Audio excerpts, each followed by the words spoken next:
hori izan zaitezte denok Santa Clara Kulturtegira. Gracias a todas y a todos, bienvenidos a este Centro Cultural Santa Clara.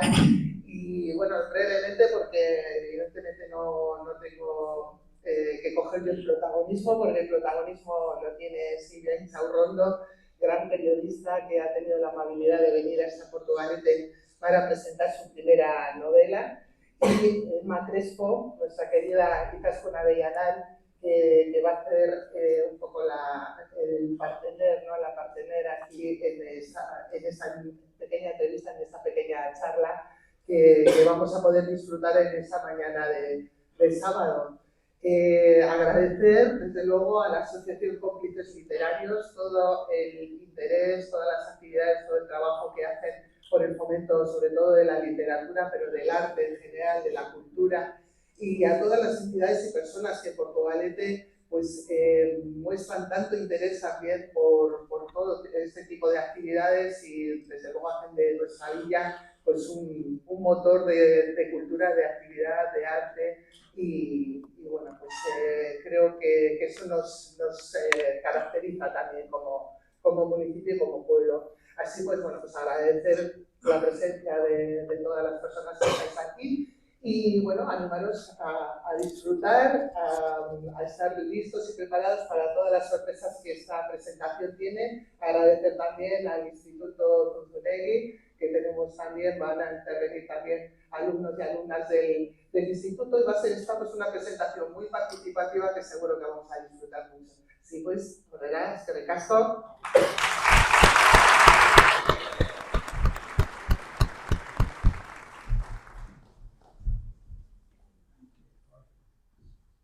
Carlos Ruiz Zafón escribió: cada libro, cada volumen que ves aquí tiene un alma. El alma de la persona que lo escribió y de aquellos que lo leyeron, vivieron y soñaron con él. Es un placer presentar a Silvia Inchaurrondo, una profesional cuya voz y mirada ha llegado ya a muchos hogares y cuyo paso al mundo literario supone una evolución natural en su trayectoria. Silvia Inchaurrondo, oriunda de Santurtzi, se licenció en periodismo por la Universidad de Navarra y más tarde amplió su formación en estudios árabes e islámicos contemporáneos en la Universidad Autónoma de Madrid. Desde los inicios de su carrera ha trabajado en radio y televisión, incluyendo su participación en el programa Hoy por Hoy de la cadena SER, lo que le permitió formarse en el terreno de la información con rigor e inmediatez. Ha sido presentadora e informadora en diversos medios desde CNN Plus y 4 hasta su actual papel en Radio Televisión Española, donde actualmente encabeza el programa La Hora de la 1. Pero su vocación va más allá de trasladar los hechos. Silvia Inchaurrondo ha demostrado un interés profundo por la realidad que subyace detrás de los titulares. Esa mirada y esa voz la ha llevado ahora a dar un paso más y adentrarse en el mundo de la narrativa con su obra Solas en el silencio. La transición del periodismo a la escritura literaria no es mera ocurrencia, sino la concreción de una voluntad de dar espacio a voces quizá poco escuchadas, de recoger historias en tono íntimo y hacer que el silencio hable. Hoy también nos acompaña Izaskun Avellanal, para muchos conocida bajo el seudónimo de Emma Crespo, licenciada en Filología Hispánica por la Universidad de Deusto y profesora de Lengua Castellana y Literatura. Izaskun ha combinado su vocación docente con su pasión por la escritura. Actualmente es vicepresidenta de la Asociación Literaria de Santurtzi y miembro de Cómplices Literarios. Desde sus primeros relatos premiados hasta sus novelas, ha demostrado una sensibilidad especial para explorar las emociones humanas y la identidad femenina. Su obra, Nos llamaron locas y putas y brujas, reúne historias de mujeres que invitan a reflexionar sobre el poder del lenguaje y los estigmas del género. Queremos agradecer a la alcaldesa del Ayuntamiento de Portugalete, María José Blanco, y la concejala Estíbaliz Frege el apoyo prestado para la realización de esta presentación y deseamos que el encuentro entre estas dos escritoras nos acerque a nuevos espacios emocionales de colaboración y apoyo mutuo, donde se comparte y se valora la expresión creativa. Bienvenidas. Gracias.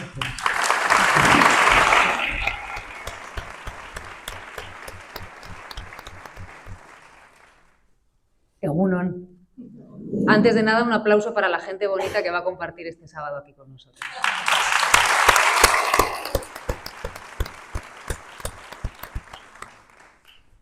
Bueno, Silvia, eskerrik asko etortzeagatik. Si me lo permites, quisiera comenzar dando las gracias a Cómplices por ofrecerme esta oportunidad de sentarme contigo, porque además de... Es un gran placer sentarme hoy contigo, porque además de por tu labor literaria, que también, eres una profesional del periodismo con una carrera larga, una trayectoria larga. Y otras, tú, igual que otras profesionales comprometidas con la igualdad como tú, pues con vuestro esfuerzo, por encima del eslogan, derrumbáis barreras que nos estorban a todas. Y al final, pues sois un referente, sobre todo para las mujeres más jóvenes que pueden ver un techo, tratar de alcanzarlo e incluso superarlo. Por eso es un gustazo sentarme hoy contigo. Eskerrik asko Izaskun. Bueno, para preparar el día de hoy he visto bastantes entrevistas que te han hecho pues, compañeros, compañeras de la profesión. Y claro, yo no soy Àngels Barceló, no soy... Bueno, yo soy profesora. Pues sabes que resulta Esas son las preguntas más difíciles. Estoy empezando a temblar. Contigo y con los jefes que tengo ahí, futuros jefes. Pues resulta que tenemos más en común de lo que parece, periodistas y profesoras. Sobre todo me viene a la cabeza las críticas que nos llueven cuando no le damos a alguien el aprobado. ¿Cómo llevas tú? Es que les chincha mucho, no sacar sobresaliente con un examen de 0. Eso es. Vamos a ver. Que siempre hay un alumno que viene, oye, es que tengo un 9, no era un 1. Pero es que es un 9, ¿cómo voy a casa? Yo, pero sí. ¿Cómo llevas tú ese hate? Porque claro, lo nuestro al final se queda un poco en casa, pero el hate en redes sociales, en medios de comunicación... Pues mira, lo cierto es que miro las redes sociales lo justo, ¿no? Y creo que hay que echarle un poquitito de humor, pero sí que se ve que hay un veneno que se inocula y la pregunta es ¿por qué se inocula ese veneno, ¿no? Y yo muchas veces, cuando ha habido campañas de odio brutales contra mí, claro, un ciudadano dice, porque hay gente tan mal educada que piensa que puede coger una red social y vomitar allí toda su maldad, ¿no? Y probablemente nos detenemos demasiado en la campaña que nos están haciendo y no nos preguntamos en el por qué. Y cuando yo me pregunté el por qué, ya tuve claro todo. Y yo creo que eso puede ayudar muchísimo en las redes sociales, ¿no? La pregunta no es la campaña que se hace, sino por qué hacen esa campaña, ¿no? Y yo descubrí que lo que querían hacer era silenciar mi voz. Y cuando uno descubre el por qué, tiene clara la respuesta. Cuando yo dije, mira, la campaña que me montan en redes sociales, la campaña que me están montando pseudomedios y medios de comunicación interesados ¿en qué? En que yo me calle, en que yo no hable. Pues encontré la solución muy rápida. Voy a seguir y no me voy a callar. Pero claro, hay que entender el porqué. Y una vez que entiendes el porqué, la solución es sencilla, ¿no? Y yo creo que, sinceramente, no hay que hacer caso a los insultos. No, nadie hace caso a quien le insulta por la calle. Hay que hacer caso a las críticas constructivas. Y yo siempre estoy abierta a eso. Desde luego, mi trabajo es criticable, se ve todos los días. Y las críticas constructivas incluso... Uy. Que yo no sé... Así habla. Que las críticas constructivas incluso hacen que mi trabajo sea mejor para esta sociedad. Pues las críticas constructivas son bienvenidas siempre, necesarias como nunca. Y a mí me ayudan a que mi trabajo sea mejor porque yo al final trabajo para los ciudadanos. Pero hombre, a los que insultan, ¿en algún momento hay que hacerles caso? No, pues ya está. De hecho, el insulto es el último recurso de quien ya ha perdido, ¿no? Claro, es que, bueno, de quien se le ocurre una barbaridad y te la suelta. Pues bueno, ya está. A esa gente no hay que hacerle caso, hay que hacer solo caso a las críticas constructivas. Pues es un buen consejo, me lo voy a anotar por si en algún momento. Ojalá no te pase. Y si no, lo dicho. Y si no, pues ahí está. En una entrevista en A Vivirte son 2 días, tú dijiste, te voy a citar textualmente, hay que entrevistar a la gente que aporta, a la gente que no se carga los derechos humanos, a la gente que no va contra el colectivo LGTB, que no va contra las mujeres, que no va contra los migrantes. Cada uno se retrata. Es decir, esto es una forma de retratarse también, ¿no? Hombre, dijeron, salió un debate terrible. Y digo, o sea, a la gente que insulta, a la gente que dice que ser lesbiana, gay, transexual está mal. A la gente que va contra los extranjeros. ¿A esa gente se le da voz? Pues no, ¿pero por qué? Porque atenta contra derechos humanos. Fue comentadísimo, digo, pues es un poquitito el suelo desde el que hay que hacer una entrevista, ¿no? No es el techo, es el suelo, hay que pedir unos mínimos a la gente, que es que cumpla los estándares democráticos. Si no los cumple, yo no sé qué hacen en un medio de comunicación. Es un poco, todas las personas son respetables, pero no todas las opiniones. Es que yo entrevisto a personas que dicen eso. Entonces, claro, si yo ya sé, porque ya me ha pasado, que en alguna entrevista sueltan una barbaridad que atenta contra el sistema democrático en el que vivimos, que hace daño a espectadores que confían en nosotros para contarle la información, ¿qué hace esa persona en un medio? Yo traigo personas para que me aporten su punto de vista, para que me aporten su opinión, su solución ante problemas sociales, no para que ofendan a los espectadores que están al otro lado. Entonces, si van a ofenderles, no entran. Pero es que si van a ofenderles y además a cargarse nuestra democracia, evidentemente no van a entrar. Conmigo no van a entrar. Muy bien.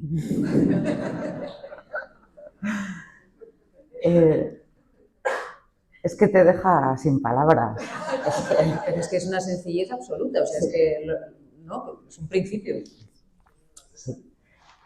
Bueno, mira, como habíamos dicho al principio, vamos a hablar un poquito, muy brevemente, de tu formación como periodista.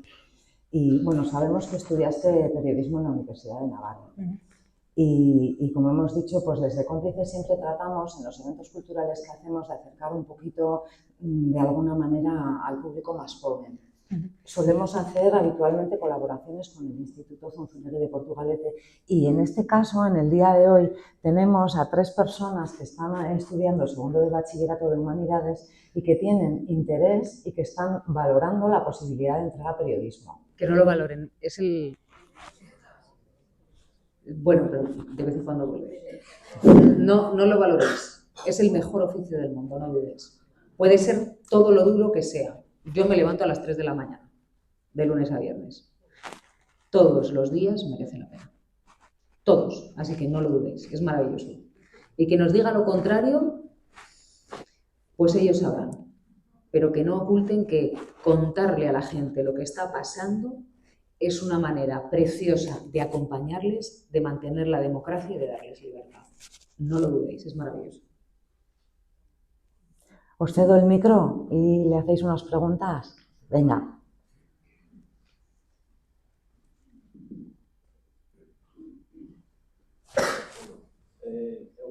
Egunon. Mi nombre es Pedro Gallego y la primera pregunta que quería hacerte pues es ¿qué expectativas tenías cuando empezaste la carrera y a dónde querías llegar?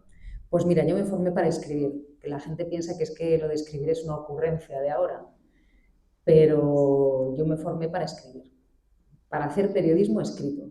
Y yo pensé que los grandes periodistas estaban en el periódico y que escribían columnas y que iban a las guerras y que eran corresponsales y todo eso que a mí me había hecho soñar con la profesión. Y resulta que, claro, terminé la carrera y me dieron prácticas en una radio. Y dije, madre mía, con lo empollona que yo soy, ¿qué habré hecho mal? ¿Qué habré hecho mal? Claro, me dieron prácticas en la cadena SER, en Madrid. Y cuando yo llegué ahí me hicieron alguna prueba de actualidad y tal, de voz, me dijeron, ¿a ti te gusta madrugar? Y dije, hombre, gustar, a ver, gustar. No sé qué madrugar se madruga y no tengo ningún problema, pero gustar tampoco, ¿no? Pero vamos, que donde queráis, ¿no? Yo iba siempre con la mente abierta, aunque yo quería estar en un periódico y estaba en una radio. Y entonces, claro, me ubicaron en el Hoy por Hoy, en el equipo de Iñaki Gabilondo. Y ahí descubrí que era el mejor lugar en el que podía estar. Eran las mejores prácticas que me habían podido dar. Eliminé todos los prejuicios que tenía en mi mente y que buena parte de esos prejuicios habían sido introducidos en mi cabeza por algunos profesores que no habían tocado la profesión. Al menos no me los habían sacado de la mía. Entonces es muy importante que uno llegue a esta profesión con la única expectativa de contar las cosas con honradez. Y luego donde lo haga tampoco es tan importante.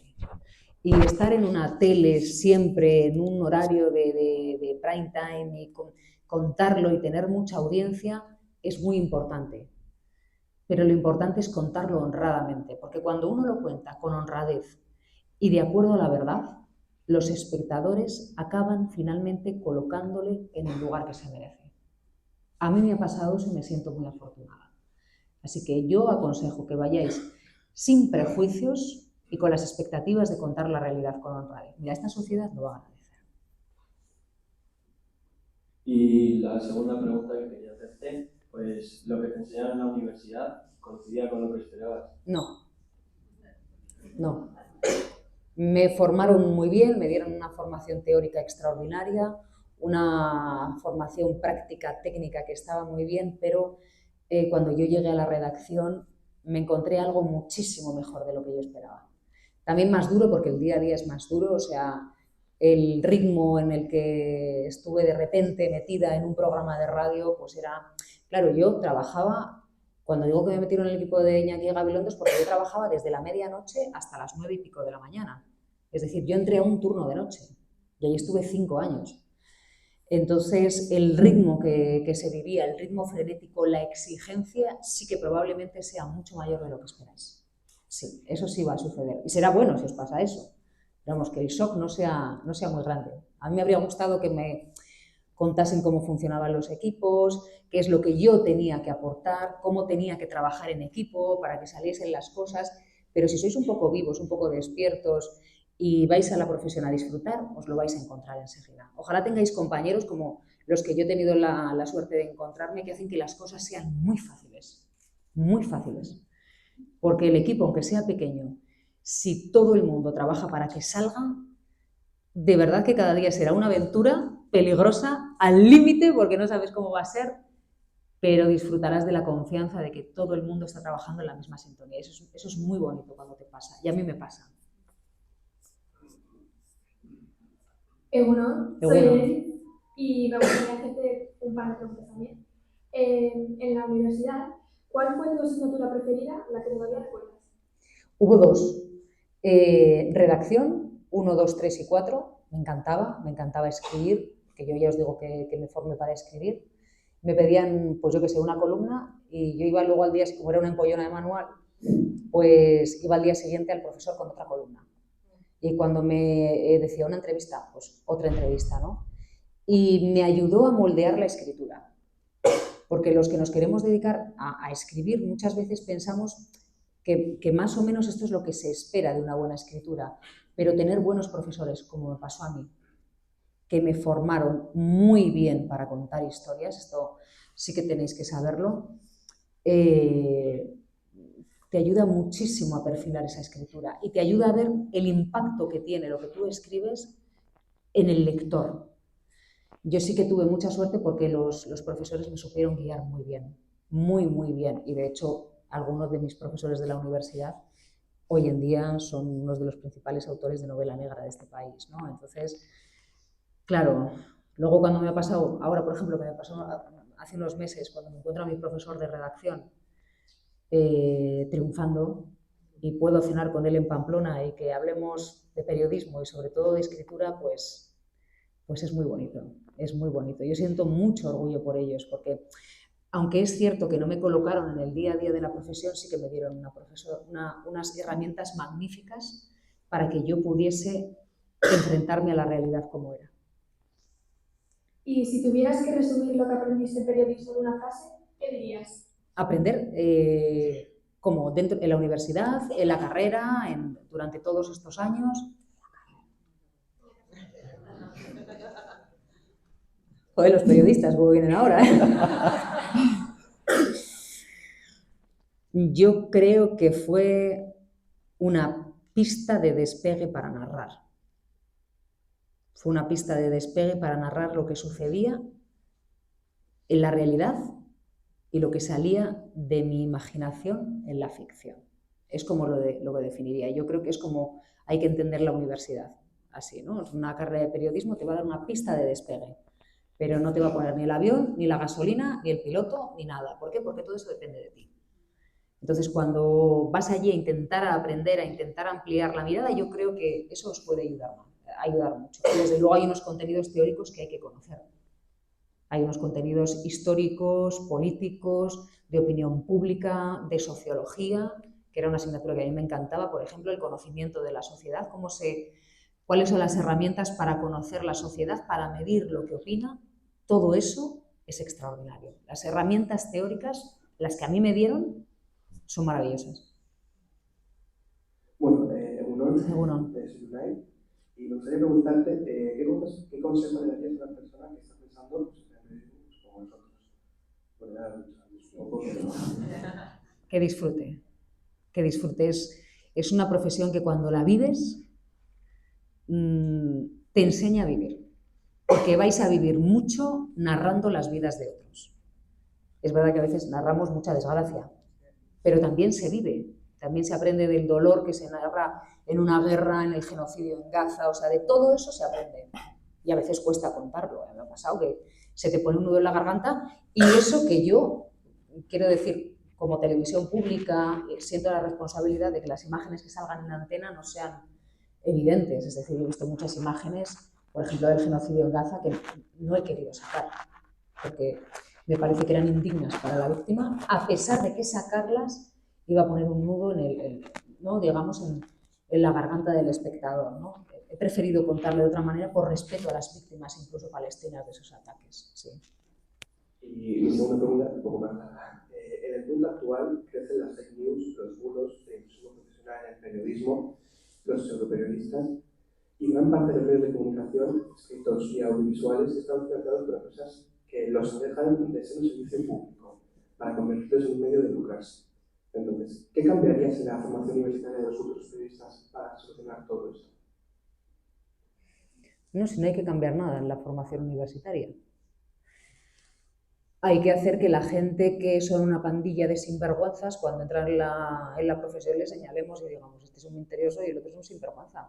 Y el otro está emitiendo esas noticias por un interés político o económico de quien le paga. En la formación no hay que cambiar nada. Hay que cambiarlo en los intereses espurios de quien se mete en el periodismo pues para actuar con intereses económicos propios, intereses políticos propios o intereses económicos y políticos ajenos. Pero en la formación no cambiemos nada. Vamos a intentar sacar a los sinvergüenzas que usan el periodismo, mira, no para lanzar ni fake news ni bulos, para mentir. Para mentir y cargarse a todos aquellos que queremos contar honradamente lo que está sucediendo. Porque luego la gente te dice, uy, los fake news, la posverdad, esos son mentiras como catedrales. Y claro, los que las lanzan se enfadan conmigo muchísimo porque le digo a la gente lo que es. Vosotros como periodistas no olvidéis nunca que vuestro deber es que la gente entienda lo que pasa. Yo podría hablar de la deconstrucción de la verdad, de la posverdad, de los fake news, podría hablar de un montón de palabras que nadie entendería, pero vamos a hablar de lo que pasa. Son mentiras todas. Son mentiras y hay gente que miente por ignorancia, que son muy pocas, o por interés. Pues hombre, vamos a contarlo así para que todo el mundo entienda lo que está pasando. Y luego la gente que piense libremente lo que quiera. Pero cuando hay un texto que es mentira, porque eso no es una noticia si es mentira, cuando hay un texto que es mentira hay que decir que este texto es mentira. Y quien lo ha llevado a portada es un mentiroso. Es sencillo, como la vida misma. Eso Es que ricasco les enfada muchísimo cuando digo mentira y mentiroso. No, será la deconstrucción de la verdad. Ya. Bueno, Sin vergüenzas.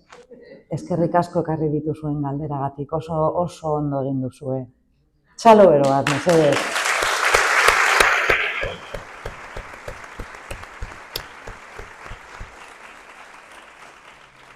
He pasado la prueba porque como sois los jefes del futuro siempre intento hacerlo bien. Bueno, pues hemos hablado de periodismo, hemos hablado de las prácticas y años después de estudiar periodismo vuelves a la universidad a estudiar filología árabe. Te tengo que preguntar, ¿qué te motivó a hacer esto? ¿De dónde nace ese interés? ¿qué te aportaba personal y profesionalmente pues el conocimiento de esta lengua y por asociación un poco la inmersión en la cultura árabe, entiendo? Pues mira, yo en la universidad ya supe que me quería dedicar a la información internacional, ¿no? Yo formaba parte del Departamento de Opinión Pública que estudiaba los movimientos políticos. O sea, yo estaba me gustaba mucho la especialización en la narrativa, la especialización en el análisis político y la especialización en el análisis político y sociológico internacional, ¿no? Me gustaba mucho. Yo había decidido ser periodista por la guerra de Bosnia. Entonces, yo quería un poquitito que, pues eso, hacer lo que hacían ellos y ver cómo se analizaba también, ¿no?, lo que estaba sucediendo en otros países. Claro, ¿qué pasa? Que yo creía que cuando uno va a un país, y yo había viajado a Marruecos, veía que yo, que había estudiado pues inglés, que sabía un poquitito de francés, no me valía de nada realmente para hablar con la gente y que la gente me contase lo que pasaba, ¿no? Entonces yo me pregunté, si estudio este idioma que abarca todo el norte de África y Oriente Medio, quizás tengo más posibilidades, ¿no?, de trabajar allí, porque yo quería trabajar en internacional, ya lo sabes. Mi padre y mi madre, que son dos personas que están ahí, todavía deben estar flipando, claro, la cantidad de cosas que le he dicho a estos señores. Yo quiero cubrir una guerra, yo quiero cubrir información internacional, me han visto cubrir en un montón de sitios, mi padre me ha escuchado en directo, no sé cómo no le di un soponcio, ¿no?, en un ataque israelí en Cisjordania, en fin, total. Gracias por la paciencia. Claro, entonces yo dije, si hablase su lengua sería mucho más fácil, ¿no?, poder entenderme con ellos. Y un día presentaba entonces la segunda edición del informativo de Televisión en 4 y eran pues, las 2 menos 20 o así, y me saltó una alerta en internet que decía, pues mira, se acaba el plazo en la Universidad Autónoma de Madrid para inscribirse en Filología Árabe. Y la Universidad Autónoma de Madrid estaba en la anterior salida de la autopista, a Noticias 4. Total, que yo me fui donde Iñaki y le dije, Iñaki Gabilondo, le dije, oye Iñaki, mira, está saliendo esto, chico, y a mí por horario me cuadra, porque aquí entramos como a la 1 o a las 2 y aquí las clases acaban también a la 1 y a la 1 a las 2. Entonces, ¿tú cómo lo ves? ¿Qué hago? ¿Voy? Porque es que hoy, ahora mismo se va a acabar en cuestión de una hora la matrícula. Y me dice, coge el bolso y vete. Pues cogí el bolso, me fui, me apunté y entonces... Yo creo que aquí, en algunos casos, mis compañeros de clase, que eran pues, chavales como vosotros, 18, 19, 20 años, creo que alucinaron, porque yo era la que presentaba el informativo por la noche y luego conjugaba verbos por la mañana, que para mí no representaba ningún problema, porque yo era lo que quería hacer, ya había dado clases de árabe antes y tenía cierta base. Y la verdad me gustaba mucho, aprendía muchísimo y me ayudó también a estar en contacto con la gente joven, con las preguntas, con las cuestiones que se hacían. Y una vez que terminé la carrera, pues dije, oye, ¿por qué no hago un máster? Total, conozco a los profesores, me especializo y si quiero hacer un doctorado, pues bueno, esta digamos es la puerta de entrada. E hice el máster. Y justo haciendo el final del máster es cuando Mediaset compró 4, ¿no? Y entonces emprendió un ERE en el que yo no estaba. Y como tampoco veía muy claramente que eso era lo que yo quería hacer y tampoco veía muy claramente que la empresa tuviese un lugar para mí, pues fui donde Recursos Humanos y le dije, saca a un compañero mío y méteme a mí en el ERE. Séptimo momento en el que mis padres debieron de flipar. Muchos oponcios, uno detrás de otro, claro, porque hay que explicarles, ¿no?, que es que realmente lo que crees que te van a pedir que hagas no es exactamente lo que tú quieres hacer. Pero claro que vas a renunciar a un trabajo fijo en el que tú ya tienes una antigüedad muy larga simplemente porque crees que no es el tipo de periodismo que tú quieres hacer. Entonces, bueno, es una decisión que quizás yo la tomé muy claramente, pero claro, cuando la comunicas a la familia, pues dice, pues ¿dónde vas, hija? ¿No? Pero luego, es verdad que luego se ha confirmado, yo creo que todas las decisiones que he tomado siempre han ido en coherencia con lo que yo quería. Y yo creo que eso ha permitido que el camino fuese siempre recto en la dirección en la que yo quería imprimir a mi carrera. Entonces yo estoy contenta, creo que es una carrera coherente y que es una carrera que se ha hecho pues dentro de la honradez, nada más. Y me parece además un ejemplo, por ejemplo, para vosotros, de que siempre es un buen momento y nunca es tarde para reconducir algo que no te termina de convencer o que puedes intentar mejorar. Que muchas veces tenemos miedo cuando empezamos unos estudios de irá bien, me gustará, tú vete y luego ya veremos. Bueno, y luego hay veces, hay periodistas que pueden estar en la situación de tomar la decisión de, oye, a mí me están pidiendo que haga esto y yo no creo que sea lo correcto. ¿Qué hago, no? ¿Sigo en este trabajo porque es verdad que fuera hace mucho frío, el mundo del periodismo es muy complejo, o trago y me quedo aquí? Y a veces tragar y quedarse ahí es más duro que salir. Entonces, son muchas variables que cada uno tiene que decidir, que cada uno tiene que cotejar y en la que nunca podemos juzgar al otro por lo que ha decidido. Yo siempre digo, cada uno toma la decisión en función de lo que a uno le parece, ¿no? Y yo creo que en general en la vida no se debe juzgar a la gente, ¿no? Pero en decisiones como estas tampoco, porque cada uno pues la toma por sus circunstancias vitales, por lo que piensa, por cómo está pensando, soñando su futuro, y aunque en un primer momento sea como un shock muy grande, un calambrazo, ¿no? Incluso para el propio entorno, yo creo que no se puede juzgar y que la decisión que pueda tomar cada uno en ese momento probablemente sea la más acertada. Desde luego, en tu caso estoy segura, porque tengo que mencionar, tienes una cantidad de premios. Estoy súper agradecida.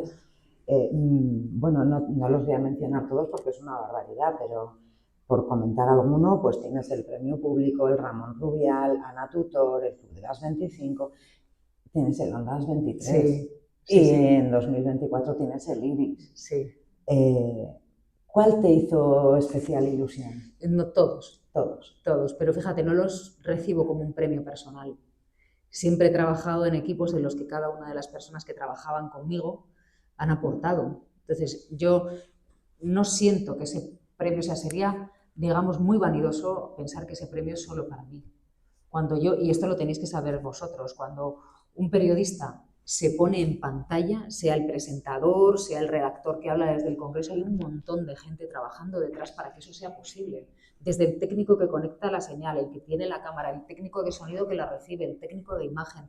Entonces, yo creo que la gente que sobre todo trabajamos en televisión, ¿no? y formamos parte de equipos así, tan grandes, que muchas veces son capaces de conectar Hong Kong con Afganistán y Madrid, pues sería muy vanidoso y muy poco honrado pensar que ese premio es solo por lo que hemos hecho nosotros. No. Así que ahí me hacen ilusión todos, pero sobre todo porque yo siempre le digo a los equipos en los que estoy, esto es nuestro. Siempre. Pues te voy a hacer una reflexión, a ver si estás de acuerdo. Todos estos premios de los que estamos hablando, que me parece muy bonito lo que has dicho de compartir con los compañeros y gracias al trabajo de todos, a mí se me hace un poco que están como en tres ejes, ¿no? Tienes algunos premios que se refieren a periodismo y comunicación, que quizá pues, son los que más vinculados están con el tema de los derechos humanos. Tienes otros que claramente son de tema feminista y relativos a la igualdad. Y luego tienes otros como presentadora que quizá pues, tienen que ver con esa transmisión de la información, la veracidad. A mí me parece que estos son los tres ejes en los que se fundamenta un poco tu trabajo, pues los derechos humanos, la igualdad, la transmisión de la información.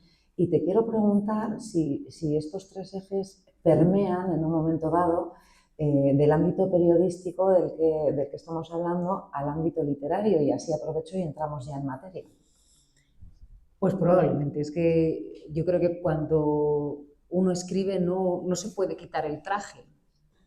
Yo soy Silvia en el periodismo y la televisión, en la narrativa, y ahora cuando me vaya a tomar un café. Voy a ser siempre la misma. Intentar crear una barrera entre cada uno de esos apartados es como querer hacer personajes. Y mira, en el caso de la televisión, a mí cuando la gente me dice, oye, ¿qué es lo que funciona en televisión? Yo siempre lo tenéis que tener clarísimo, en televisión, en la prensa, en la radio y en general en la vida. Funciona lo auténtico. Es decir, la cámara o el micrófono desnudan a quien se pone delante de ellos. Y si tienes un mal día, se te va a ver. Entonces es mejor decirle al espectador, hoy he tenido una noche de perros, de verdad, no he dormido nada, vamos a ver cómo llego el programa hasta el final. Que intentar impostar e intentar ser alguien que no eres. Y como yo creo que el traje de lo que es uno es el que es, y mejor que lo descubramos cuanto antes, y mejor que nos queramos, nos aceptemos y sepamos que cada uno es lo mejor que puede ser uno mismo. A mí me dicen, ¿qué es lo mejor que le puede pasar a uno? Le digo que se quiera, como es. Es decir, como ya no nos vamos a cambiar, pues vamos a querernos como somos. Y esa autenticidad yo creo que es lo que triunfa en la vida, lo que triunfa en el periodismo y lo que al final transmites a la sociedad. Yo creo que la sociedad también lo agradece y lo premia. Es un consejo bueno y difícil. Claro. Porque muchas veces para quererse a uno mismo o una misma tenemos muchas cosas, muchos condicionantes, ¿verdad? Pero, ¿sabes? Lo habrás oído 1000 veces, quizás cuando luego la gente llega a los 70 años dice, si me hubiese querido antes. No vamos a hacerles caso. Total. Esperemos hasta los 70 para luego lamentarnos. No esperemos ni un día más. Ni un día más, pues somos lo que somos, genial, tomemos el café cuando antes. Bueno, me meto ya en materia, ¿vale? Ambientas esta novela Solas en el silencio en Sopuerta, que si no he entendido mal es el pueblo de tu aita. Sí. Silvia, tú has estado en Sopuerta después de publicar este historión. Sí. ¿Cómo se ha llevado allí? A ver, pues mira, yo cuando escribí el libro y lo empezamos a presentar y tal, yo le dije a la editorial, le dije a Harper, ahí está Laura, la responsable de marketing, le dije, mira, lo que podemos hacer, Laura, es llevarlo a su puerta, ¿no? A ver si salimos vivas. Exacto. Pero que yo no tenía esa sensación de, oye. Y entonces, claro, organizé un picoteo en el bar del pueblo, que es justo el bar que está enfrente de la iglesia, porque todos los paisajes de Solas en el silencio existen. Entonces, claro, organicé un picoteo en el bar del pueblo que es de una amiga de mi padre, Adelina, y cuando llegamos con el coche vi gente fuera y tal, le dije, mira, pues se han animado, ¿no? Pero cuando yo abrí las puertas de ese bar, lo vi lleno de gente, dije, madre, claro, ahí dices, igual, a ver qué me cuentan. Y entonces, primero me pasó lo más bonito que le puede pasar a alguien, ¿no? Que es que digan gracias, porque pensaste que este pueblo podía ser un pueblo de novela. Entonces eso que me pasó fue muy bonito y me alegro mucho de haber elegido ese entorno porque, bueno, al final le da un aura a la narración, pero también porque sus vecinos, ¿no?, piensan que viven en un pueblo de novela. Luego me dijeron que fue raro caminar por las calles que claro, que se narran en el libro, llegar a los lugares que describe el libro y encontrarse como con una vida virtual de los personajes que ellos ya tenían en la cabeza.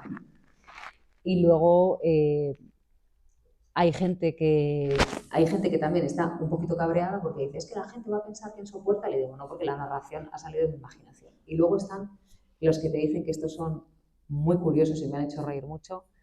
Ya sé quién es.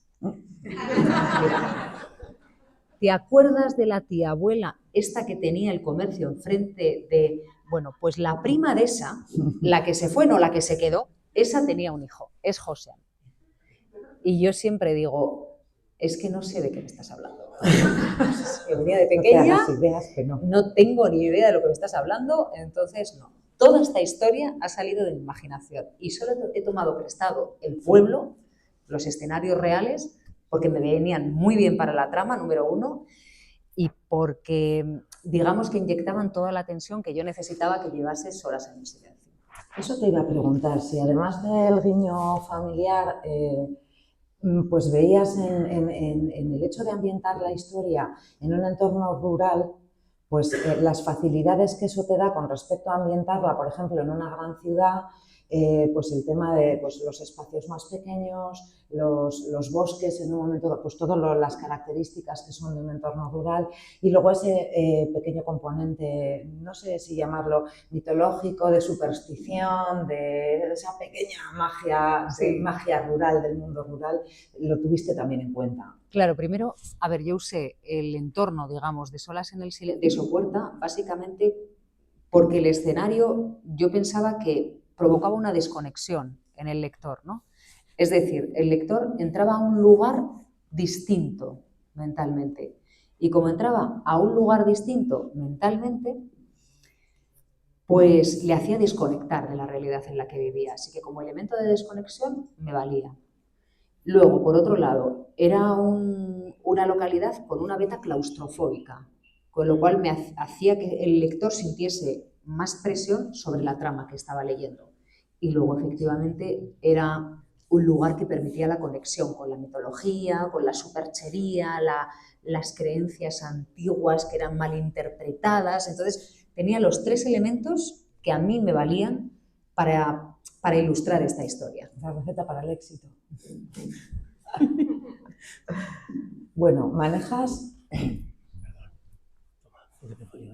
Sí, me lo quito entonces. ¿Así mejor? Sí.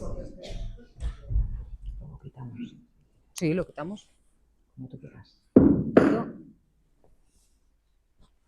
A ver, lo quitamos por aquí.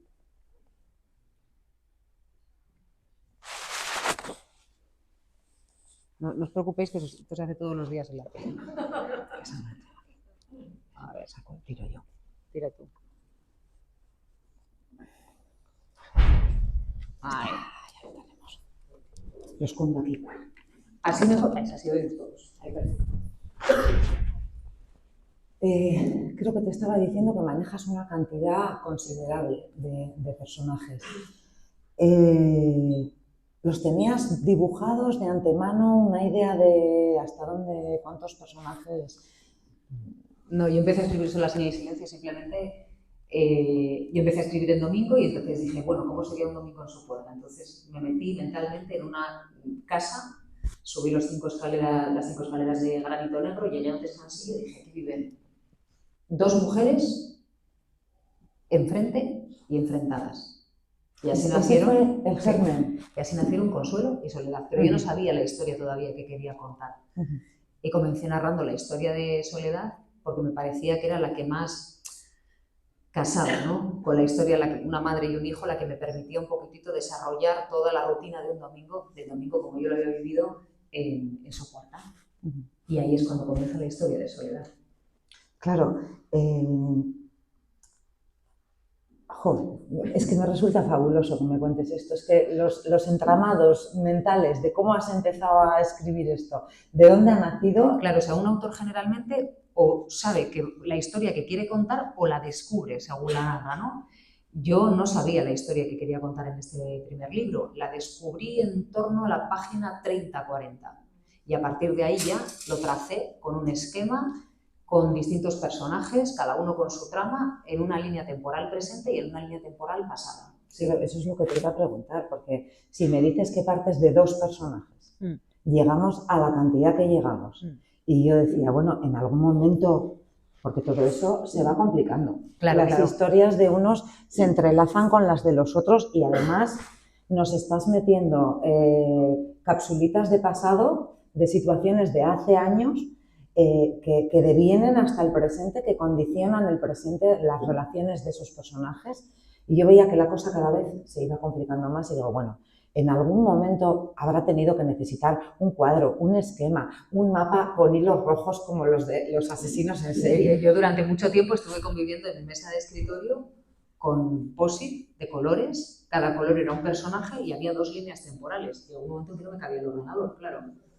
Porque empecé a manejar muchas tramas e intensidades, claro, porque hay tramas que van muy arriba, que tienen muchísima intensidad y entonces otra trama menos y subo la intensidad de la trama que tiene menor intensidad y bajo la otra y equilibrio y esta de aquí hace tiempo que no la cuento y la vuelvo a traer, entonces al final es trenzar tramas en 2 niveles distintos, en 2 líneas temporales, entonces llegó un momento en que la cosa se complicó mucho y necesité hacer un esquema y necesité parar, necesité revisar todo lo que había escrito un poquitito para volver a ordenarlo, sí.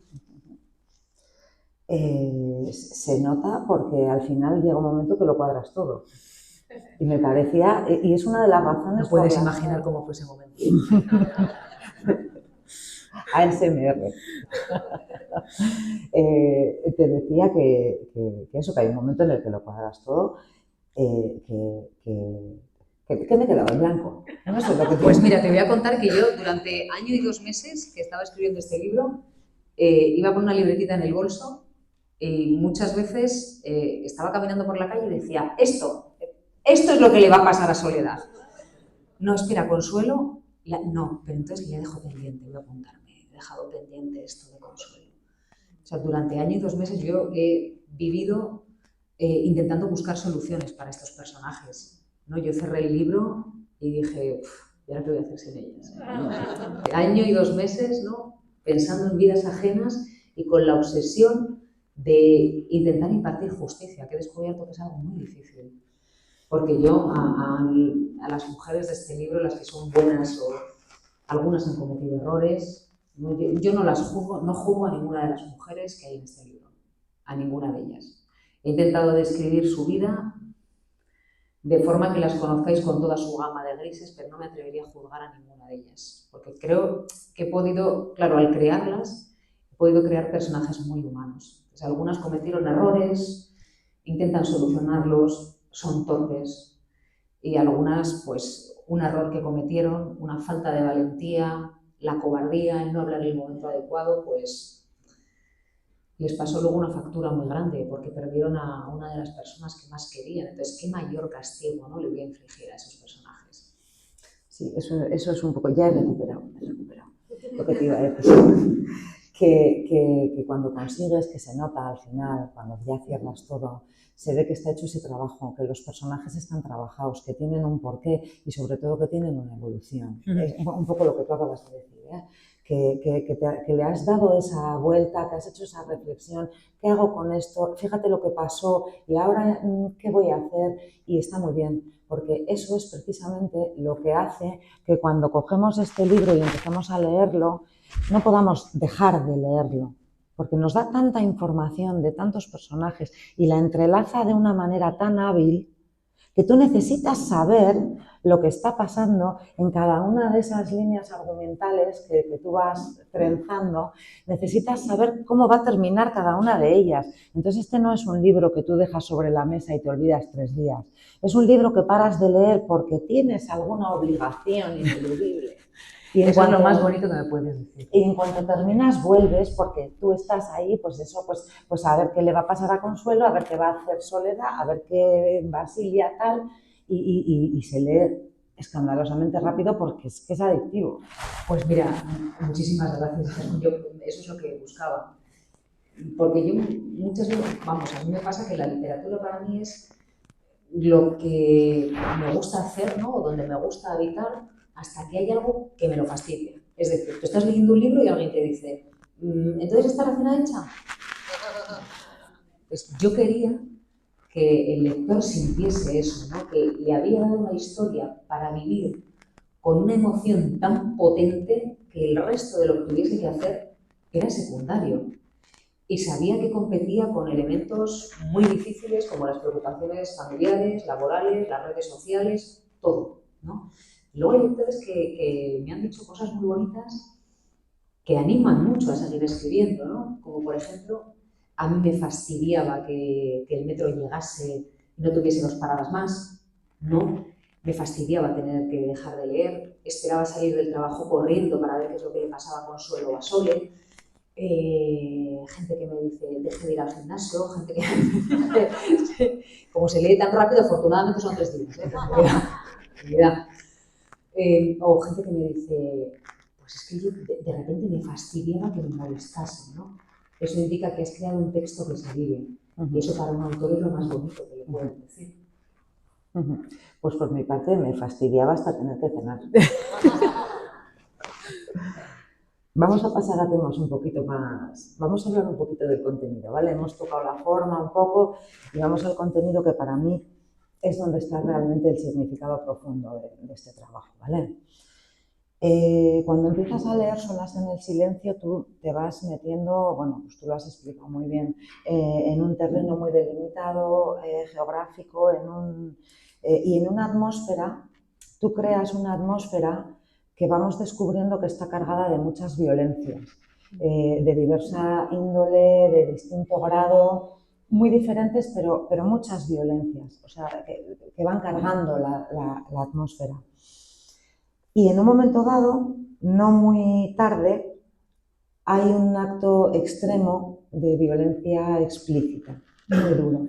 Es un pasaje muy duro, Silvia, te lo tengo que decir. Lo sé, lo sé. Muy duro y muy sensorial incluso, te voy a decir. Casi estás leyéndolo y puedes escuchar los pasos, las llaves, puedes oler los aromas de la habitación y te voy a decir más, y casi puedes tocar algunas sustancias que se quedan pegadas en esa escena, grotescamente. Esto que narras, ¿de dónde sale? Porque me da miedo preguntarte, o sea, me puedes decir ahora mismo es fruto de mi imaginación, me da miedo que me digas la realidad a veces supera la ficción. Bueno, pasan las dos cosas. Solas en el silencio es fruto de mi imaginación, pero he contado en la realidad, en el periodismo y en el día a día, historias horrendas de lo que le pasaba a mujeres, ¿no? Y tenemos el tiempo limitado para, en televisión sobre todo, en un periódico tienes el espacio limitado, en la radio, en cualquier sitio, y a mí me daba la sensación de que no llegábamos a contar toda la violencia que habían sufrido esas mujeres. Y creo que no la llegamos a contar porque el espacio efectivamente es limitado. Entonces yo quise imprimir un cambio y dije, bueno, ya que el espacio es limitado para nuestra desgracia, vamos a decir a quién hemos perdido. Entonces en mi programa, y siempre que tenemos esa información, no decimos, pues esta es la mujer víctima de la violencia machista número 13. No, pues es un dato. Pero se llamaba X, tenía tantos años, era madre de tantos hijos, trabajaba en este sitio, porque yo tengo la sensación de que esa pérdida la tiene que sentir la sociedad, no solo el entorno de esa mujer. Y luego, claro, contando, narrando en televisión las historias de mujeres víctimas de la violencia machista, pues es que yo descubrí que el entorno muchas veces lo sabía y lo callaba. Pero no el vecino, la familia. Y hace no tanto, yo creo que fue hace 2 o 3 meses, en la Comunidad Valenciana, una chica muy joven, con un niño muy pequeño, un bebé, creo que no llegaba a los 2 años, o tenía 2 años y poquito, y nada, cuando contamos que la habían asesinado, de repente la familia decía, pues fíjate que es verdad que ella decía que vivía con miedo, ¿no? Dice, de hecho, claro, la cuestión es que siempre nos contaba, decía, pues que ella vivía abrazada, o sea, dormía abrazada a su bebé y con el teléfono en la mano por si entraba. Y él los mató de noche a los 2. Entonces, claro, cuando cuentas eso y lo cuentas así y pasa rápido, en menos de 1 minuto, yo tenía la sensación de que la gente no estaba recibiendo el impacto que yo estaba recibiendo cuando me trasladaban la historia. Pero ahora contado así ya es bárbaro. Entonces, cuando yo tuve la oportunidad de decir, la literatura me ofrece un camino para generar empatía con el lector y hacerle sentir lo que puede sentir una víctima. Bueno, voy a intentarlo, a ver si puedo, porque claro, ponerte en la mente de esa víctima e infligirle la violencia que le inflige el maltratador no es sencillo de narrar. Sobre todo porque no sabes, ¿no?, si estás graduando bien o no. Y por eso busqué a la víctima imperfecta, la mujer altanera, soberbia, con poder, y la convertí en víctima. Y la violencia, la escena que tú dices, sin hacer mucho spoiler, que es una escena horrenda, la más violenta, no lleva un solo golpe. Porque también quería decir que la violencia machista no solo consiste en dar palizas, que por supuesto tiene una graduación, que primero insulta, luego te pega, luego hay una paliza mayor y luego te mata. Esa graduación no existe. Quería mostrar que no solo los golpes son violencia. Y en esa escena yo tuve que elegir si a este personaje le iba a infligir más violencia o no, para que fuese veraz. Y fue una decisión muy dura, porque había que narrarla. Pero tenía que ser veraz. Así que le infligí más violencia. Sí, claro. Y escribir esa escena fue muy duro, ¿no? De hecho, hay lectores que me dicen, es que efectivamente sentí el dolor, sentí el olor, sentí la humillación. Tuve que dejar 10 minutos de leer para poder no tener un respiro. Dije, bueno, pues mira, ya he conseguido con una sola escena mucho más de lo que he conseguido en el periodismo en años, que es generar la empatía con un texto. Sí, realmente la cota es altísima y me parece fabuloso además como lo planteas, porque efectivamente no son golpes, que también, pero no son siempre golpes. Y a veces naturalizamos cosas que son violencias y que no se deberían. Entonces me parece... Bueno, pero es que a mí me pasó, porque yo no sé si en esta sala lo hay, siempre lo digo, quizás dentro de este auditorio hay una mujer que ha sido o es víctima de la violencia machista. Y a mí me pasó en la presentación del libro en la Feria del Libro de Madrid, que se me acercó una lectora y me dijo, ¿me firmas el libro? Y le dije, claro. Y me dijo, yo soy ese personaje tuyo. Claro. Y me dice, y en mi caso te quedaste corta. Entonces, claro, cuando te dicen eso, es que es demoledor, ¿no? Entonces, quiero decir que no he narrado una violencia extra. He narrado muchas veces una violencia inferior a la que las víctimas denuncian que sintieron. ¿Y cómo es para ti ese proceso de narrar esas bajezas humanas? Como escritora, te pregunto ahora, mientras lo estás narrando, ¿cómo lo vives? ¿Qué te genera? Pues a mí esta escena me generó mucha indignación. Mucha indignación. Yo me pregunté, ¿te puedes indignar más? Sí. ¿Debes infligir más violencia? Sí.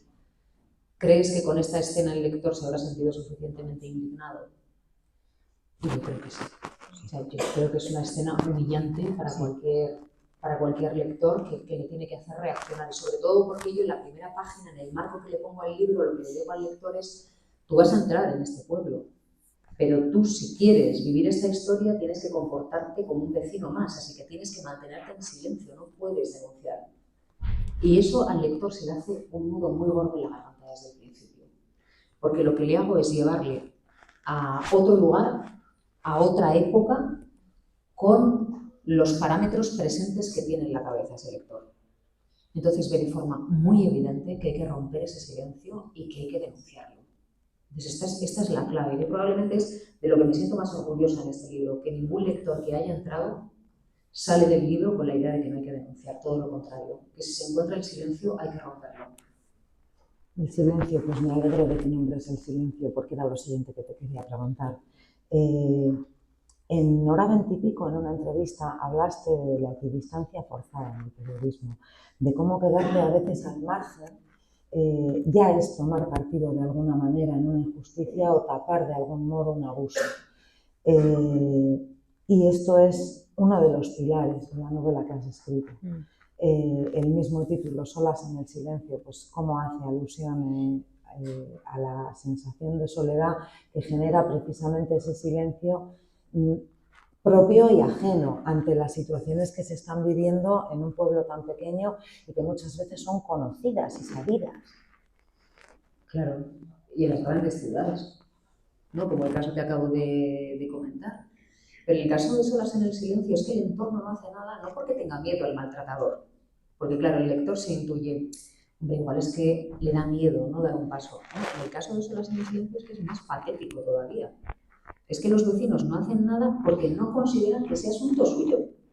Es que esto pasa en otra casa, ¿tú para qué te vas a meter en un lío? ¿No?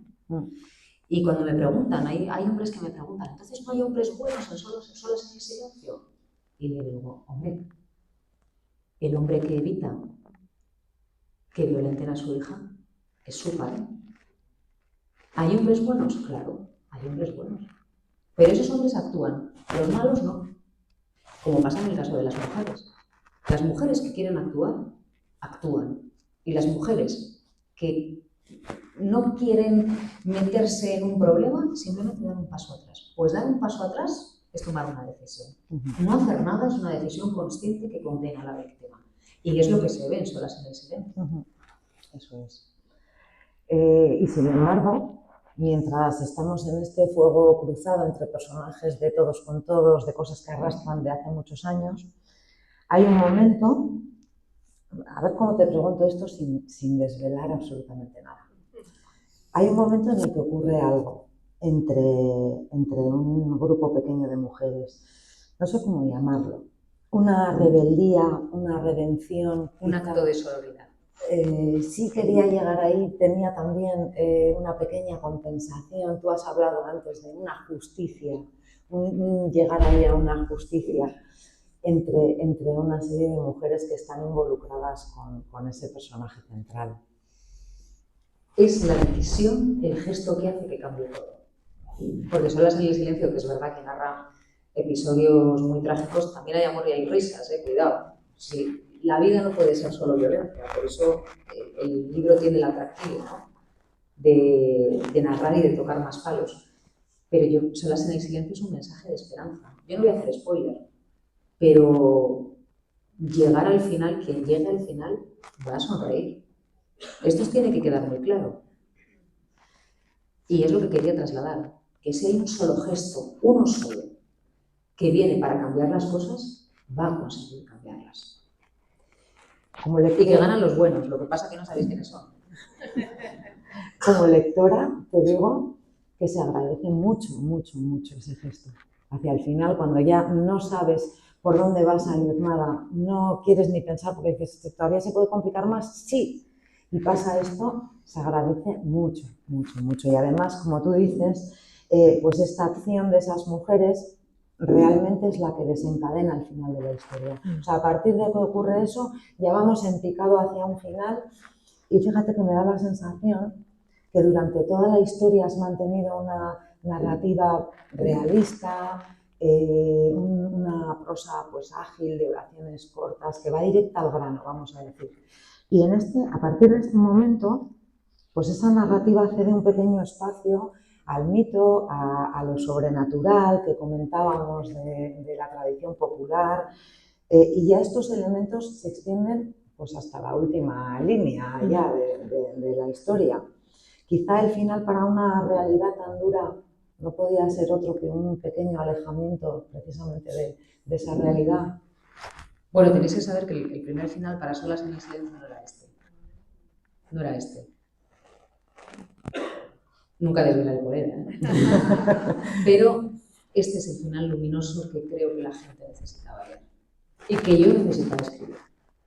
Entonces, el otro no me convenció del todo, estuve dando muchísimas vueltas, no habría creado esos personajes, ¿no? Para que terminasen como podía ser el otro final. Creé esos personajes para que esta novela terminase así. Sí.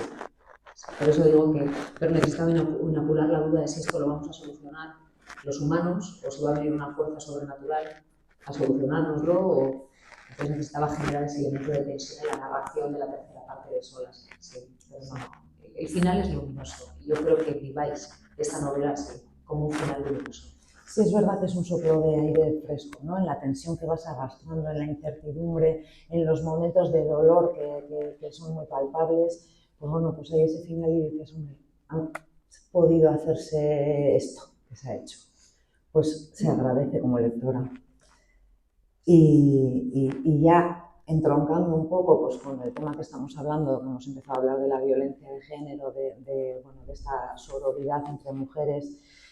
Como sabéis, esta semana se ha celebrado el 25N, que es el Día contra la Violencia de Género. Sé que en Santurchi, por ejemplo, hicieron varios actos, entre ellos entroncaron tu presentación de ayer por la tarde en Casa Torre, y bueno, pues me parecía un buen momento, hoy que estamos todas, para hacer mención también a este tema, aprovechando que seguimos todavía en la misma semana. Pues quería que me comentaras, aunque ya hemos comentado bastantes cositas, pero bueno, que Solas en el silencio es una historia que pone de manifiesto, trata las violencias y trata en el punto central una violencia contra una mujer, una violencia de género. Y a pesar de esas otras violencias, que algunas también son entre hombres, creo que dibujas muy bien cómo muchas veces las vidas de las mujeres, incluso en un entorno de otras violencias, han estado especialmente condicionadas, controladas, manejadas por esa violencia normalizada y silenciada. Mira, Solas en el silencio sobre todo es un recuerdo a esas generaciones de mujeres pues, que no tuvieron la suerte de vivir en una sociedad más abierta como es esta, ¿no? Y probablemente pensaron que estaban solas y estaban en silencio, y que su historia iba a quedar en silencio. Entonces, esto es una forma de dar un aldabonazo a la memoria y decir, primero, no nos acordamos de las anteriores, y segundo, lo de hoy en día no lo tenemos solucionado. Entonces, es una forma también de recordarlas, porque la historia no empieza en el tiempo en que la vivimos nosotros. La historia empezó con las que lo sufrieron, con las que lo padecieron, con las que lo normalizaron o les dijeron que era normal lo que tenían que estar pasando y tragando. Entonces es un aldabonazo para mí a la memoria, que tiene que servir de advertencia para decirnos que esto no puede volver a pasar, sabiendo que está pasando de nuevo, ¿no? Y sabiendo que además hay fuerzas negacionistas que quieren negarlo, que no quieren ponerle nombre, básicamente porque lo que no se nombra no existe. Por eso es tan importante sacarlo del silencio, nombrarlo, hablar de ello y ayudar a las mujeres que lo están padeciendo. Es importantísimo. Lo que no se nombra no existe. Entonces, esas mujeres que lo pasaron y las que lo pasan actualmente tienen que saber que estamos con ellas, que vamos a seguir nombrándolo y que no están en silencio. Y por eso es igual de importante que sigamos haciendo esta denuncia de estos maltratos, pues en las redes, en los medios de comunicación, en las calles y, ¿por qué no?, en los libros, en la literatura también, porque la literatura es otro más de los vehículos a través del que siempre se ha hecho denuncia de los males sociales. Pues solo tengo una cosa más para comentarte. Una última cuestión, si me permites, es algo que solemos hacer a veces en las presentaciones. Voy a leer 3 o 4 líneas de tu libro.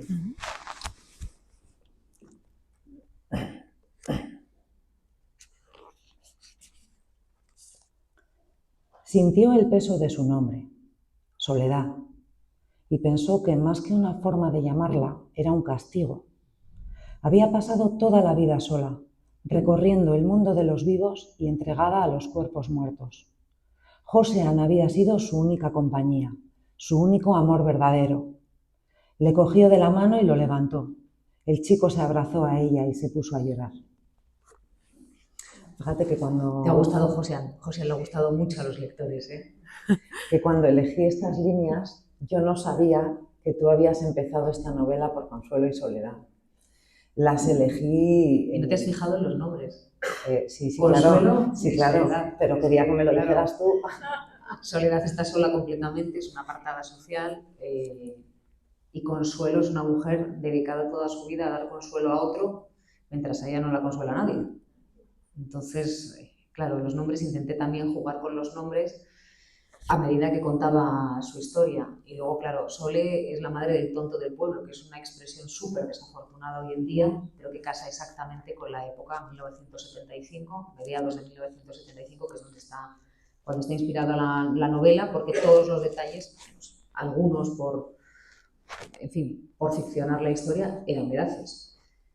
Sí, es una expresión muy desgraciada. Afortunadamente, hoy en día, las familias que tienen en su seno familiares con problemas son las que nos han enseñado que eso no es que no se deba escuchar, es que no se debe decir, porque es una falta de respeto a las personas. Y hoy que la expresión tonto del pueblo es atronadora, se ha conseguido gracias a que muchas familias tuvieron que vivir tragando en silencio los comentarios ajenos que estaban recibiendo.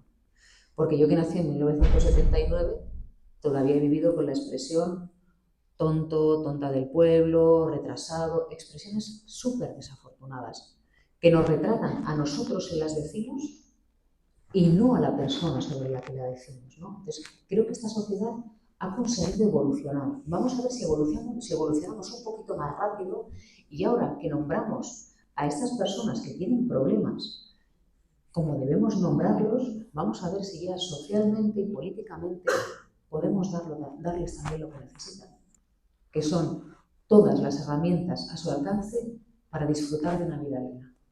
Yo creo que eso es lo que esta sociedad, nuestros representantes políticos, todo el mundo, tenemos que solucionar. Y es una tarea de todos, ¿eh? No es decir, oye, que me la arreglen. No. Como sociedad tenemos que tener claro que cada uno de nosotros tenemos que vivir de forma digna. Y si no, no estaremos haciendo lo correcto como sociedad.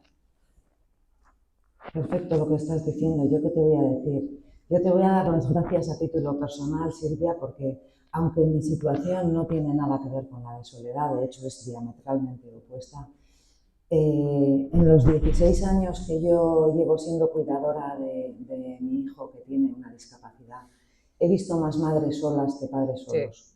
Afortunadamente veo que eso es algo que con el tiempo va cambiando y va mejorando. Pero te doy las gracias por esto que has dicho, pero te doy especialmente las gracias por denunciar en tu libro la feminización de los cuidados de las personas dependientes y la soledad social que se genera muchas veces hacia la propia persona dependiente y hacia la familia que la está cuidando. Eso me parece algo fundamental que se hace muy poco porque quizá, bueno, por los motivos que sean, porque sea incómodo, porque no encaje en otras tramas que se venden mejor. Tú lo haces en este libro y yo te doy las gracias porque necesitamos esa visibilidad. Pues yo estoy muy orgullosa porque el personaje de Josian creo que ha conseguido inyectar la ternura, pero sobre todo toda la sociedad, todos los lectores que se han acercado a Solas y en Silencio han visto que la única persona, la única capaz de querer romper el silencio era quien tenía la mirada limpia y justo era el canto del pueblo.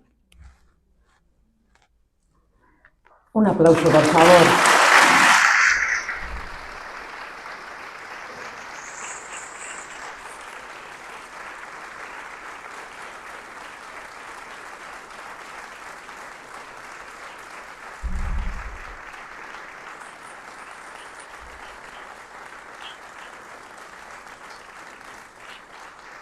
Este público me encanta. Entregado. Me encanta, da gusto. Sí, da gusto.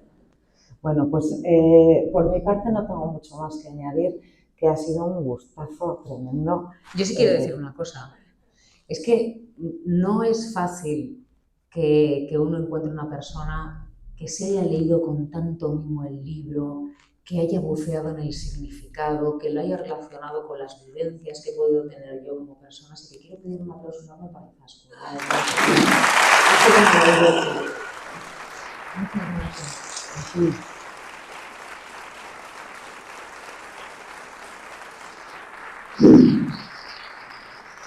Y también quiero decir que no sé qué hora es, que es la 1:20, pero que nadie que esté aquí se va a ir sin su libro, con su libro sin firmar. Entonces, que el tiempo que sea necesario, que nos organizaremos, que estaré un ratito con todos vosotros, que estoy muy agradecida de que hayáis venido, pero sobre todo tenéis que saber que todo el mundo se va a ir con su libro firmado.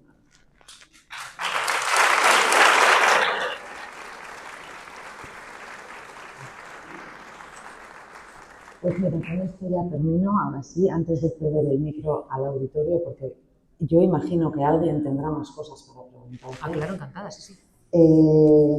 Termino ya felicitándote por tu trabajo, por haber encontrado el momento de cumplir ese sueño, esa ilusión que tú tenías cuando has dicho tantas veces, yo me formé para escribir. Y los grandes periodistas dejan su legado escrito. Pues me alegro muchísimo de que hayas conseguido encontrar el momento. Has escrito una historia que en tus propias palabras merecía ser contada y ser contada bien. Y lo has hecho sin limarle las aristas, Silvia, ahondando en lo desagradable, que siempre se omite por una razón o por otra, pero que siempre se omite, pero que precisamente leer lo desagradable es lo que nos mueve a superar las falsas equidistancias, que creo que es lo que tú consigues con tu libro. Por todo esto, zorionak Silvia eta eskerrik asko etortzeagatik. Eskerrik asko zuri.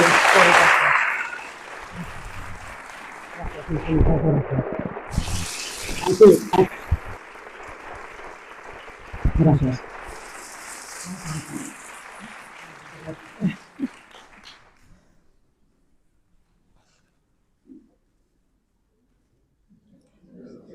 Si alguien tiene algo bonito que decirle a Silvia, este es el momento. ¿Teníamos otro micro por ahí para...? ¿No tenemos? Bueno, pues a viva voz también podemos hacer preguntas interesantes.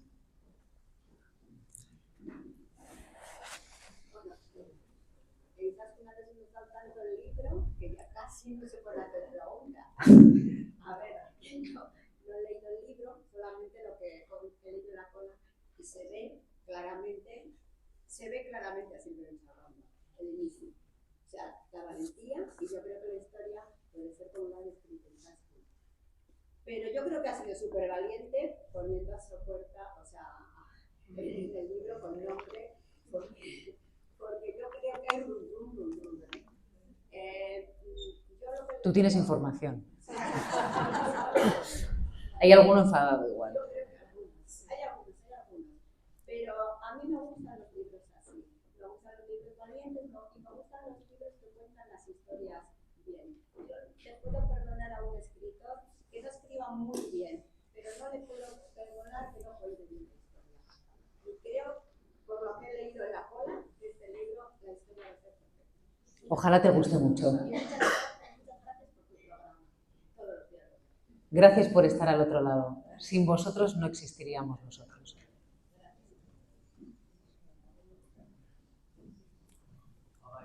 Mi nombre es Víctor, vengo también de este caso de aquí.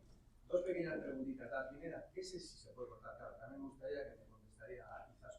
¿Qué se siente? Porque cuando más que esa decisión de publicar, puede ser igual necesidad, porque al final queráis o no queráis verlo, abrís vuestra alma también en base a contar historias, vivencias. Entonces, si se siente, por favor, me he quitado un peso de encima, porque imagino que vuestros pinitos, en base a pequeños relatos, cuentos, historias, eso pues entre familiares, amistades, lo habéis trabajado. Pero si realmente habéis sentido como mariposas en el estómago, o me he quitado un peso de encima, porque tengo esa necesidad de que la gente, pues explicarle cosas, sentirle que al final yo creo que abrís un poco vuestro alma. Esto para y la segunda, pues referente si es también al tema del periodismo, si no crees que mucho de lo que el tema convulso, el tiempo convulso que estamos viviendo, parte del periodismo, sobre todo estoy hablando del tema del Estado, ha tenido culpa, porque por bien por inacción o omisión, por ponerse de perfil o por blanqueamiento, hasta que a ciertos sectores no ha habido, se ha salpicado, no se han empezado a hacer ciertas cosas. Esas son mis dos palabras. Mira, yo voy a empezar por la última. Cuando a mí me dicen que vivimos tiempos convulsos, si yo salgo a la calle no veo convulsión. Y me pregunto, ¿no será que se está creando de forma interesada por parte de algunas fuerzas políticas la necesidad de inyectar en la sociedad la idea de que hay convulsión?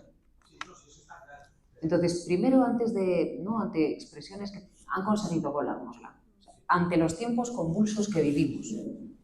Yo no creo que nosotros vivamos en una convulsión, pero han instalado esa idea, la han dado forma y la potencian pues con los altavoces que tienen, que son algunos medios de comunicación y algunos pseudomedios. Ya está. Y a partir de ahí luego agitan el debate político. No hay más. Entonces creo que los ciudadanos deberíamos tener también el espíritu crítico, ¿no? Y que nos digan, cuando nos digan, ante los tiempos convulsos que vivimos, pararles y decir, ¿cuáles? Ante la polarización que vivimos, ¿quién la crea? Entonces, tenemos que ser capaces de pararles en esa frase y decir quién, cómo, cuándo, dónde y sobre todo por qué. Y no seguir hablando, es decir, ante los tiempos convulsos, ¿qué tiempos convulsos? Entonces, la sociedad tiene que saber que hay fuerzas políticas interesadas en decir que estos tiempos son convulsos y en convertirlos en tiempos convulsos. Esto es así de sencillo. Y que aquellos que nos hacemos la pregunta de qué tiempos convulsos nos quieren silenciar. ¿Cómo nos silencian? Con campañas públicas que intentan desprestigiarnos, que son altamente agresivas y con todos los medios que tienen a su alcance para silenciar nuestra voz. Esto lo tiene que saber la sociedad. Y yo creo que personalmente en mi caso he tardado en desvelarlo. A eso me refiero. Probablemente por, no sé, por respeto, porque tampoco somos los protagonistas, porque, bueno, por discreción, pero llega un momento en que hay que ponerlo sobre la mesa y decir quienes estamos denunciando la situación que están creando otros, estamos recibiendo un ataque brutal para ser silenciados. Y el hecho de estar todos los días diciendo cuál es la verdad de esta realidad es costoso para nosotros. Y aún así vamos a seguir haciéndolo. Porque porque creo que la gente lo tiene que saber. Sí, tienes toda la razón. Hemos tardado...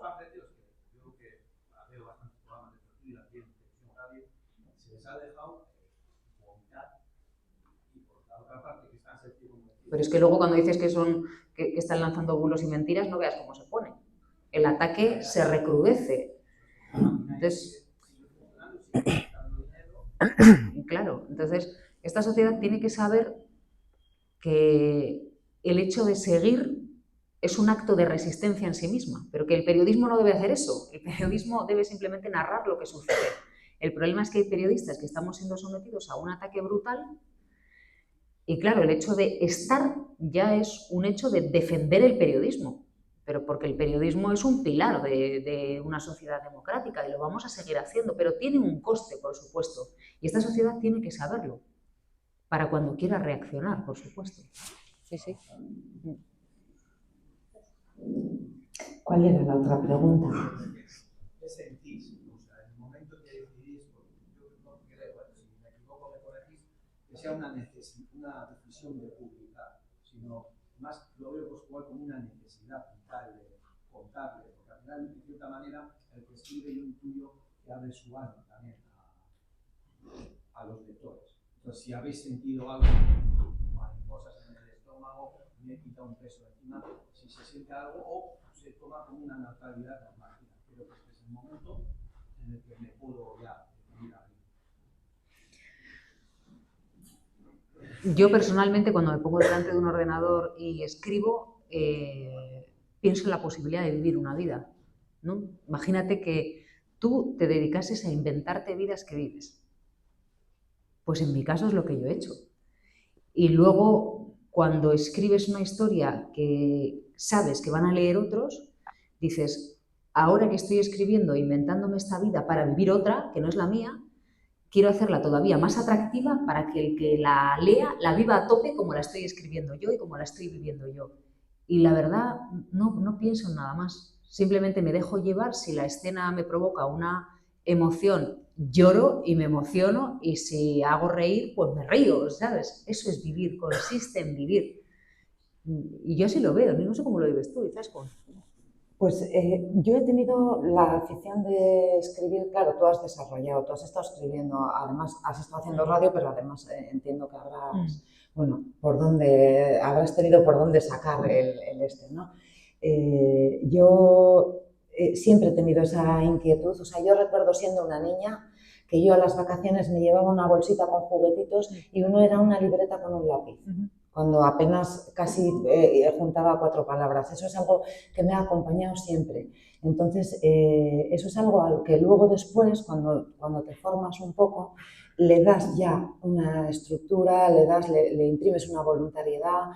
Y yo cuando termino un trabajo y me decido a publicarlo, que era algo que cuando publiqué lo primero me parecía dificilísimo. Hoy en día está súper democratizado, por llamarlo de alguna manera, no sé cómo llamarlo. Hoy en día cualquiera puede publicar algo, si no es con una editorial, es una autoedición.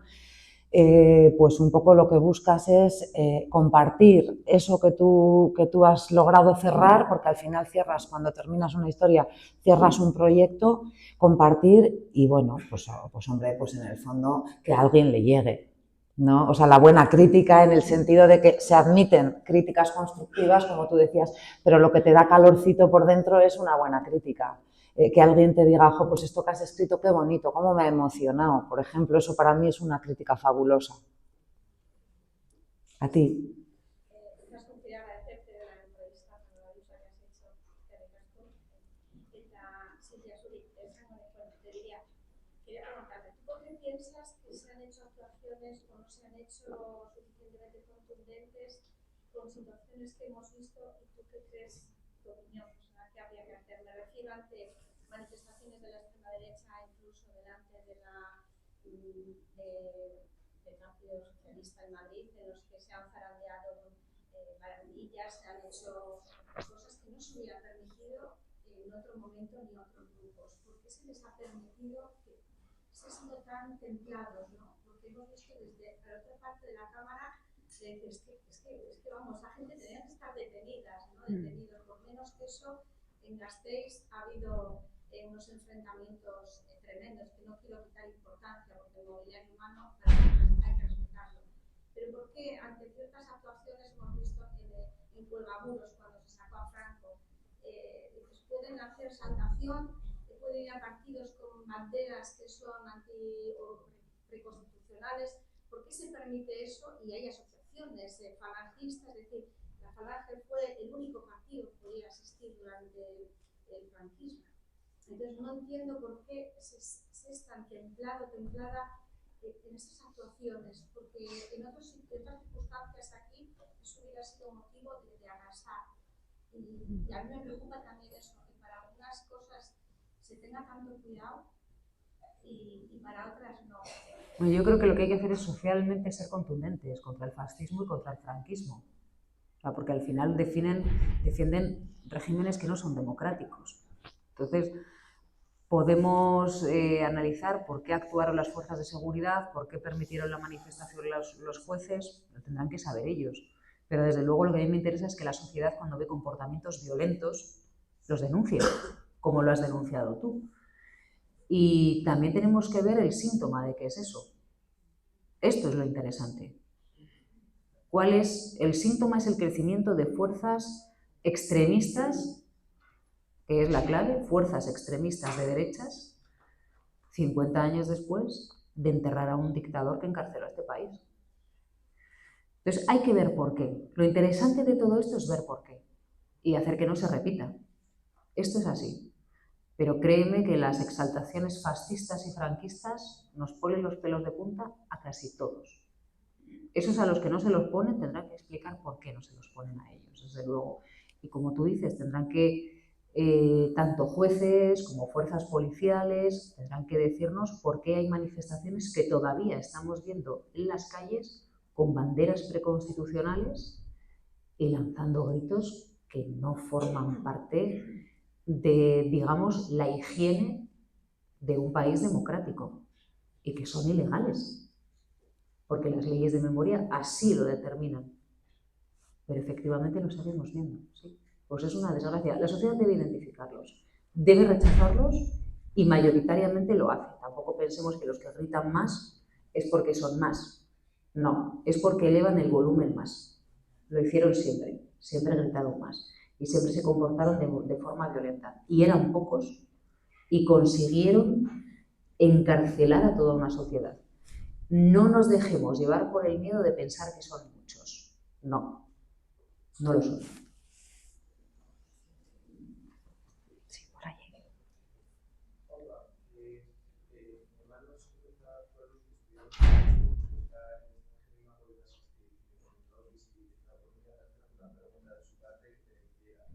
y es que está terminando la carrera y va a hacer un TFG que se centra en investigar cómo las redes sociales hoy en día están tratando de captar a los jóvenes, de que hay ciertas ocasiones que intentan sustituir a la información de los periodistas y cómo esto puede ser peligroso porque puede sesgar bastante como parece que está sucediendo hoy en día en la gente joven y eso y el contraste del periodismo de toda la vida con lo que está pasando. Y sin más, quería comentarte que tú qué opinas respecto a este fenómeno y si te pudieras dar algún consejo para cuando vaya a realizar la investigación en un local y tal, pues lo he encantado. Bueno, yo creo que como sus profesores le van a guiar, ¿no? Sobre todo conociendo cuál es su objetivo de investigación y qué es lo que quiere, digamos, sacar a la luz, ¿no? Y aquello en lo que quiere profundizar, como le van a guiar sus profesores, yo sin conocer la materia no puedo decírselo, pero supongo que estará en manos muy buenas, así que confíe en ellos. Y eso de que las redes sociales están creando, no, las redes sociales llevan ya mucho tiempo creando información para que lo consuman determinados perfiles en función de sus gustos. Es decir, si a ti te gustan los zapatos rojos y los pantalones verdes, solo vas a ver eso en tu red social. Y para eso están trabajando desde las redes sociales empresas, no solo en el ámbito del consumo, sino también en el ámbito de las ideas políticas. De tal manera que si tú eres de la idea A, vas a ser radicalizado en tu opinión porque solo vas a ver contenido de la idea A, sobre todo si eres de extrema derecha. Porque hay muchas redes sociales que están trabajando precisamente en eso. Es el caso de X, que tiene unos intereses, vamos, ideológicos clarísimos, ¿no? Ya con su dueño, con Elon Musk, estando al lado de Trump, más o menos ya uno puede intuir de qué lado social está X. Y hay redes sociales que están trabajando muy seriamente desde hace mucho tiempo en hacer que los usuarios de esas redes solo vean determinadas informaciones de una parte determinada del espectro ideológico, que es la derecha. Cuando uno entra en alguna red social dice, anda, pero es que aquí no hay opiniones de izquierdas. Claro, porque las están capando. Las están eliminando conscientemente con motores de búsqueda y herramientas propias de esas redes para que tú creas que la realidad es solo de una manera. Entonces, si los jóvenes se están dejando llevar por estas redes, que sepan que es una trampa, es un terreno tramposo. Están entrando a un espacio virtual en el que no están representadas todas las ideas. Y las ideas de derecha y extrema derecha están hiperrepresentadas, hasta el punto de que probablemente solo reciba mensajes vinculados con ellas. Porque hay un logaritmo que se encarga realmente de hacerlo y que trabaja para que el espectro ideológico que reflejan esas redes sea súper limitado. Entonces, esto tiene que saberlo no tu hermano en la investigación, no los periodistas, sino toda la sociedad. Por eso lo que ven en las redes no les casa con lo que están viendo en la realidad, porque hay alguien trabajando en las redes para cercenar determinadas opiniones. Esto es una pregunta muy interesante porque es una línea de investigación que sí que deberíamos abrir desde el periodismo y que deberíamos combatir también. ¿Qué pasa? Que estas redes que no son periodistas pues están llevando a cabo una batalla muy sucia por contar otro tipo de realidad.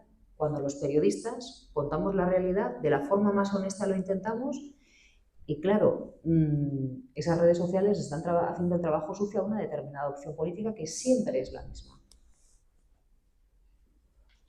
Bueno, si nos perdonáis, vamos un poquito justas de tiempo, entonces pienso que salimos ya a hacer la firma. Es que ricasco guztioi parte hartzeagatik. Mila esker.